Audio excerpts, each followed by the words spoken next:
شكر لسقا الكرة المصرية. ألف شكر لنادي الزمالك. هتقولي مال الزمالك بمال أحمد السقا؟ أقولك يا راجل، يا راجل أنت شفت في حياتك نادي جدع كده؟ شفت نادي بالشهامة وبالرجولة ديت؟ كل لما نقول الدوري هيتصعب علينا، الدوري بيضيع، يجي تجيب الأهلي من إيده كده ويجيبنا؟ لا والله العظيم ثلاثة أبدا. والله يا أهلي ما هينفع. تعالى يا باشا خد مكانك، أنا محافظ لك عليه. الدوري ما ينفعش يخرج بره الجزيرة. ألف شكر لنادي الزمالك، ما بقاش اسمه الزمالك خلاص، من النهارده اسمه أحمد السقا الكرة المصرية.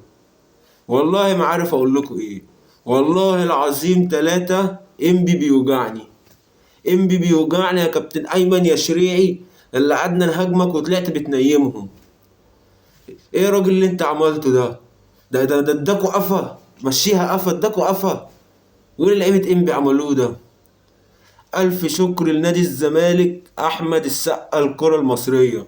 وهتيجي تتكلم ككورة، هي دي خوارزميات الدوري المصري على مدار التاريخ. اسأل 99.9 مش هقولك كل الأهلاوية، اسأل 99.9 من الأهلاوية بعد ماتش الأهلي وطلائع الجيش لما الأهلي خسر، هيقولك الزمالك الماتش الجاي هيخسر أو هيتعادل بس مش هيكسب. مش الأهلي خسر خلاص أنا هخسر. أنا هو الزمالك طول عمره كده، هي الدوري طول. والله العظيم يا جماعه راجعوا هتعرفوا. مفيش واحد انا ما كانش عارف ان الزمالك هيخسر ماتش انبي. معظم الاهلاويه كانوا عارفين كده. فالف شكر يا زمالك. والزمالك عمره ما كان فريق بطل، والله عمره ما كان فريق بطل. الزمالك فريق حاله. فريق حاله بمعنى ايه؟ فريق حاله بمعنى ان هو ايه؟ هو انا في حماس وفي جمهور وبتاع، طب خلاص انا هنزل هكسب الماتش دوت واخد معاه ماتشين تلاتة اربعة كمان، ها تمام الدنيا ماشية. لكن نفس طويل وبطولات النفس الطويل زي الدوري او افريقيا او مفيش. ياخد بطولة كاس ده عمره ما كان عنده، عمر الزمالك ما كان فريق بطل. فألف شكر لسقا الكرة المصرية. ألف شكر يا سقا. وفي رسالة عايز أوصلها لجمهور نادي الزمالك ولإدارة نادي الزمالك والقناة نادي الزمالك. لجمهور نادي الزمالك، الجمهور 101% اللي كان بيقول لك احنا المكسب، احنا عندنا مشاكل بتاع بس المكسب احنا بنجيبه بصوتنا، واحنا الجمهور الاقوى والمدرج الاقوى. إيه انت فين يا حبيبي؟ ما جبتش المكسب ليه؟ عايز تعرف الفرق اللي ما بينك وما بين جمهور الاهلي؟ طبعا ما فيش مقارنه، يعني ما مستحيل في مقارنه. عايز تعرف الفرق؟ هقول لك الفرق اللي انت المركز الاول، لسه المركز الاول وخسرت ماتش ومصدر لفريقك بالسوشيال ميدياتك كلها، مصدر للفريق اللعيبه ان الدوري ضاع. تقول لعيبتك ضيعتوا الدوري؟ مش ضيعتوا الدوري. في حيث بقى نبص الناحيه التانيه، الاهلي المركز الثالث، فوقيه بيراميدز وفوقيه الزمالك فرق 3 بونت للفرقتين، صح؟ شوف جمهور الاهلي كله عامل إيه، شوف الحاله اللي عاملها جمهور الاهلي. طبعا غير ان احنا ماسكين الزمالك غسيل ومكوى، سيبك من بيراميدز كده كده مهمش. اللي احنا ماسكين الزمالك غسيل ومكوى، بس بص اللي جمهور الاهلي عامله ومصدره لعيبته. وان احنا عارفين ان الدوري في الجزيره، وعارفين ان الكره لما تدينا فرصه تاني للانتقام بننتقم. مش محتاجين اقول لكم، انتوا عارفين. تاني رساله لمجلس اداره الزمالك، والله الف شكر. كنت عامل حلقه انا قبل كده ان مجلس اداره الزمالك العميل بتاعنا وبتاع وبيشوفوها برضه. بس الف شكر ان هم مبوظين الفرقه وعاملين انقسام بينهم وبين نفسهم. ان ينزل مكافآت من رجل اعمال اللعيبه، ينزل اللعيبه لعيبه لا، او قبل ماتش انبي دوت يعرف ان نزل له مكافاه، وده ما نزلوش، ده نزل، ده ما نزلش، ده ما نزلش ليه؟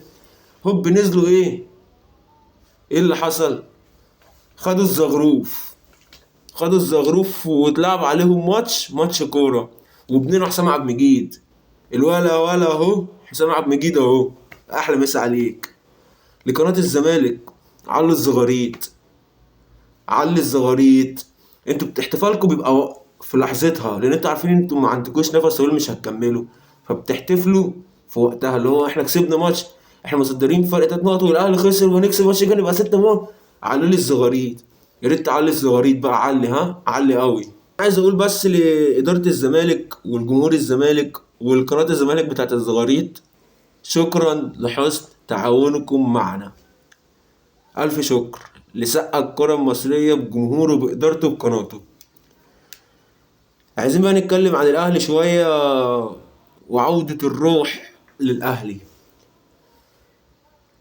الفرصة جات لكم، والله العظيم 3 الفرصة جات لكم، ابوس ايديكم فوقوا. انتوا كده كده هتفوقوا بمزاجك، هتفوق غصب عنك هتفوق. مبقاش فيها بالمزاج خلاص. يعني انت مش هتنزل تلاقي النهارده هلعب، مبقاش فيها. والله ما بقى فيها، ما بقى في حد هيسمي عليكم. عندنا ماتش الترجي، او يمكن افريقيا دلوقتي هنبقى نتكلم على افريقيا، خلينا في الدوري. لفت وجات لكم في ملعبكم في ايديكم. 6 ماتشات ب 18 بونت، تكسب الست ماتشات تاخد الدوري. وانا بقولها لك الزمالك هيقع وبيراميدز هيقع، ما وقعوش. اكسب ال6 ماتشات هتاخد الدوري 18 بونت. يبقى عيب قوي، عيب قوي على الاسامي اللي موجوده ان ما تعرفش تكسب 6 ماتشات. ومش بمزاجكم، والله العظيم ما بمزاجكم. غصب عنكم هتلعبوا، غصب عنكم هتكسبوا.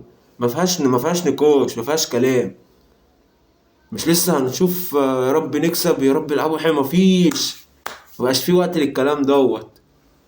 6 ماتشات هنلعب ال6 ماتشات وهنكسب ال6 ماتشات. وبإذن الله بإذن الله بإذن الله الدوري في الجزيرة. انتوا فوقوا لنفسكم، فوقوا لنفسكم، واعرفوا قيمة المكان اللي انتوا فيه، واعرفوا قيمة التيشيرت اللي انتوا لابسينه، والكرة في ملعبكم. نيجي نتكلم عن القرعة. اتعملت النهاردة القرعة بتاعت الدوري، بتاعت الدور التاني، بتاعت الصعود والهبوط، اللي هو الناس ال7 فرق اللي هينافسوا على الدوري، وباقي الفرق اللي هتنافس على الهبوط هي بقت 4 فرق. طبعا الاهلي وقع معاه. الاهلي لعب اول ماتش سيراميكا، تاني ماتش سموحة، تالت جولة هيبقى باي الراحة مش هيلعب. بعد كده هيلعب بيراميدز والزمالك وانبي والمصري. تمام. نيجي للزمالك، هيلاعب المصري اول جولة، تاني جولة باي. بعد كده هيلاعب بيراميدز وانبي والاهلي وسموحة وسيراميكا. بيراميدز هتبقى اول جولة باي، بعد كده هتلاعب مصري زمالك اهلي انبي سيراميكا سموحة. انا بالنسبة لي هو، ومن وجهة نظري انا، طبعا انا بحب اسمع وجهة نظركم، بس من وجهة نظري ان القرعه بالنسبه للاهلي نوعا ما مش وحشه. هتقول لي هنلاعب الزمالك وبيراميدز ورا بعض وضغط وبتاع، اقول لك تمام. بس انت لو حسبتها ان انت هتيجي تلعب، عبال ما تيجي تلاعب الزمالك او بيراميدز الاول، هيكون الفرقتين لعبوا مع بعض قبلها. يعني الزمالك وبيراميدز هيلعبوا بعض قبل الاهلي ما يلعب بيراميدز او الزمالك. فانت الفرقتين هيلعبوا بعض، واحد منهم هيخلص على التاني، واحد منهم هيخلص على التاني. لما الزمالك وبيراميدز حتى لو خلص تعادل، لو خلص الماتش تعادل، ده في مصلحتنا برضه. يعني انا بالنسبه لي، انا بالنسبه تسالني من دلوقتي اقول لك لا، بالنسبه لي انا الماتش ده يخلص تعادل. ده كده كده. خدها مني، خدها مني. النهارده الجمعه هو تقريبا 11/3. الزمالك هيفنش الدوري رابع او خامس وهيخرج من الكونفدراليه. خدها مني، بس سيبك من الحاله وال6 7 ماتشات اللي كسبوهم ورا بعض. وي الزمالك والله العظيم فرقه فاضيه ومشاكلهم وكده ومش كده ومرتبات. الزمالك هيفنش الدوري رابع او خامس وهيخرج من الكونفدراليه. فانا بالنسبه لي القرعه كويسه. الدور بقى على اللعيبه وعلى الاداره، والناس تشد شويه، وباذن الله الدوري في الجزيره. نيجي نتكلم عن بيان كابتن محمود الخطيب. نتكلم عن بيان كابتن محمود الخطيب، البيان اللي طلع، اللي هو خصم 30% من عقود او من قيمه الرواتب بتاعت اللعيبه 30%، ووقف 25% من قيمة العقود. وقفهم لو أو علق 25% من قيمة العقود لحد ما يشوف موقف الفريق من الدوري الأفريقي. أول حاجة بس في راس البيان كده أو المقدمة بتاعت البيان مكتوب قرر الكابتن محمود الخطيب. فاحنا عشان نبقى احنا اللي فاهمين، نبقى احنا كجمهور اللي فاهمين، هو في مجلس إدارة واجتماعات مجلس إدارة ومناقشات رايحة جاية، وفي الآخر ياخدوا القرار الأصلح أو قرار الأغلبية، ولا هو قرار أوحد؟ بمعنى ان يعني اللي الكابتن الخطيب بيقوله بيمشي. امر ديكتاتوري، ما فيش نقاش. عشان نفهم بس الدنيا ماشيه ازاي جوه. تمام. فنتمنى يكون الخصم المالي دوت اللي هو 35% من الرواتب وعلقوا 25% وبتاع، يجي في فايده. يا رب يجي في فايده واللعيبه تحس على دمهم كده، غصب عنهم هيحسوا. بس يعني انا ما اعرفش برضه، الله اعلم من موضوع الفلوس ده يجيب نتيجه مش هيجيب نتيجه. طبعا الخصم برضه نوعا ما كبير، فباذن الله يحسوا على دمهم شويه شويه المليونيرات دول. وقال لك ايه بقى الحته الاهم في البيان كله؟ كابتن سيد عبد الحفيظ والاستاذ ياسين منصور مش هيراجعوا يقيموا العاملين في قطاع الكوره واداره الكوره والاجهزه الفنيه والناشئين. تبسين سؤال، هو احنا كل دوت ولسه هنقيم؟ يعني المجلس بقاله قد ايه؟ طب الكابتن الاستاذ ياسين منصور وكابتن سيد عبد الحفيظ ما كانوش بيقيموا ليه؟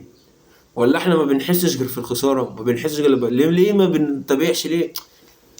من الاخر، من الاخر بدون كلام ولف ودوران، في مشاكل كتير، في مشاكل كتير في الاداره. الواحد زهق من الاداره، واسف في الكلمه برضو. كابتن محمود الخطيب جاب اخره، رمى الكرة في ملعب كابتن سيد واستاذ ياسين منصور. اللي هيحصل بعد كده هم اللي متصدرين.